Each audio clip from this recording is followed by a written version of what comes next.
దేవుని కార్యక్రమాలు, దేవుని సన్నిధిలో కూర్చోవడం, దేవుని సన్నిధిలో వాక్యం వినడం దగ్గర లేని శ్రద్ధ ఒక నాటికల మీద ఉంటుంది.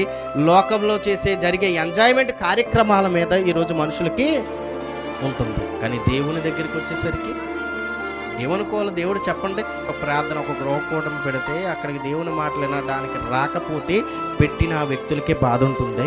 ఒక మీటింగ్, పెద్ద మీటింగ్ అరేంజ్ చేస్తే ఇదిగో ఎవరైతే ఆ మీటింగ్ని సిద్ధపరిచారో ఆ వచ్చిన జనాన్ని బట్టి వారు బాధపడతారే.